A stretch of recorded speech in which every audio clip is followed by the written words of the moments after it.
Hey gang, welcome back to 31 Days of Halloween. It is day 23, and we are going to be talking about Lucio Fulci's The Black Cat. One of the very few Arrow releases I own. I'm very, very happy with this company.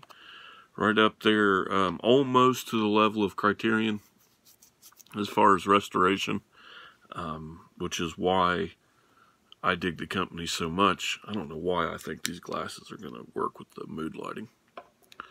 The glare.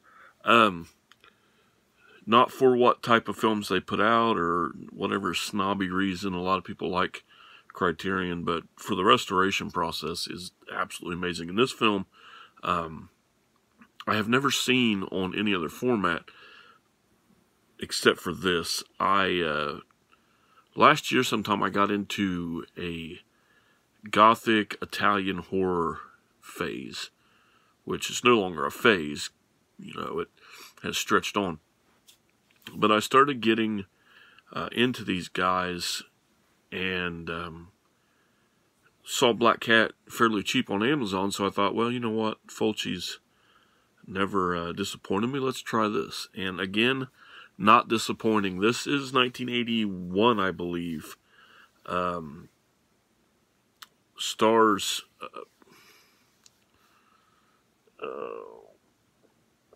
his last name is McGee. Patrick McGee, maybe, as Professor Miles, who, reading up on this, I found out that Peter Cushing was offered the job, but with Fulci's reputation of making gory horror movies, it turned him away. So we don't have Peter Cushing in this. Instead, we have Patrick McGee, who has been in various things. You can look him up on your own. This is based on Edgar Allan Poe's short story, Black Cat.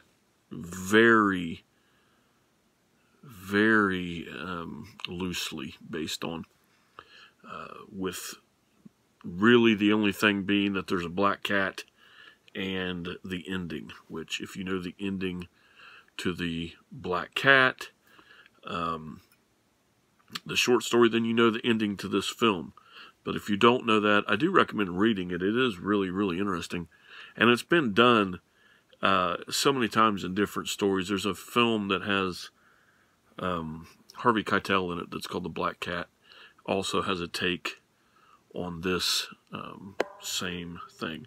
So what we have here in this film is a Professor Miles, who has the ability to,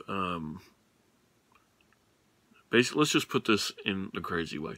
He has the ability to mentally talk to his cat and have his cat do his killings for him. Okay?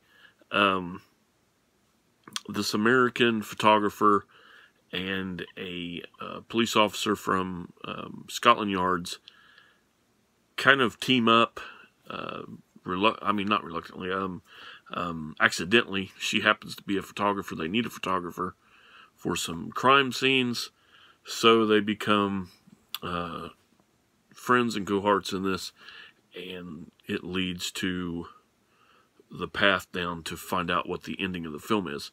I'm being very vague with this because it's so easy to give away, especially, not really. The guy makes his cat do these horrible things, kill people. You see the cat everywhere. Very, very bad screeching from the cat. It is horrifying sounds coming from a cat. I'm not that big of a cat person myself, so cats are kind of an uneasy animal anyway. And there's a line that's said in this that it's not a spoiler. It's basically just a really cool line that I thought of. It says, nobody can tell a cat what to do, or nobody controls a cat. Something to that effect, and that's absolutely true. So, when this guy the professor decides, you can't do this, he tries to kill the cat, which that doesn't work so good. So now the cat is pissed, and that's where we get to the end. He's now being found out for everything he has done in the past. 2 and 2 have been put together with the cat scratches. And this creepy guy. I don't know if they could have made Peter Cushing this creepy. This guy looks like... there's one scene where he's coming out of a car, and his facial expression, his jaw's extended when he's looking. I was like, my God, that looks like Boris Karloff with a bubble head. I mean, because his head goes like out like this a little bit. Maybe it's his hair that makes him look like that. But he's really creepy looking naturally. His eyebrows are all fanned out and shit. And they do a job on his makeup with making his eyes yellow, looking like he has some kind of liver disease or something. And it like crusts up and leaks on his face. And they do a great job with this guy. So...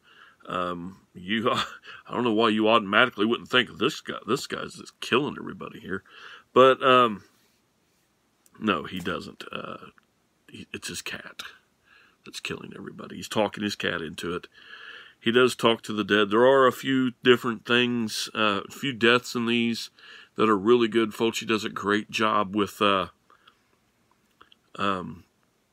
gore, as Peter Cushing would put it. And storytelling, he is one of the best. I'm up in the air whether or not I'm a Fulci fan or a Bava fan at this point, because I'm such a adolescence in Italian horror at this point. I've seen a lot, but I'm to the point where I need to rewatch a lot because one's better than the next and blah, blah, blah. I definitely put these guys together in Argento just below, as far as the 3 that I know of horror. I'm sure I'll learn more, but every time I see a Bava film that's like, man, that was good, I see a Fulci film that's like, man, that was good. But I was really impressed with this. The story flowed so well. The use of the cat was excellent. Wherever you've seen the cat, it was in a creepy place, which a black cat with bright yellow eyes is kind of the symbol of evil, and quite frankly, it's kind of scary. So, there you go. That's a black cat. I've done it no service, but, yeah. Black cat. Oh, another thing, Arrow. Another thing I like about Arrow that I'm just kind of a goofy fanboy when it comes to collecting is the reversible things. I'm almost positive this was the original poster, and this is the new art for Arrow, which is absolutely amazing. Screen Factory does a really good job doing that too. But like I said, if you haven't seen it, I highly recommend this. I do recommend reading the short story as well, even though it's got a lot of different stuff in it. But as far as going from the story to a film, I think this is going to be as close as this is as close as I've seen. The film with Harvey Keitel that I'm talking about, it's called Two Evil Eyes. It's got a story by Argento and a story directed by Argento, and then another one directed by Romero. I think Argento did The Black Cat. I could be wrong, but I don't think I am. But anyway, that's it. I'm out of here before I just bore you guys to complete and utter death. So, I will see you guys later.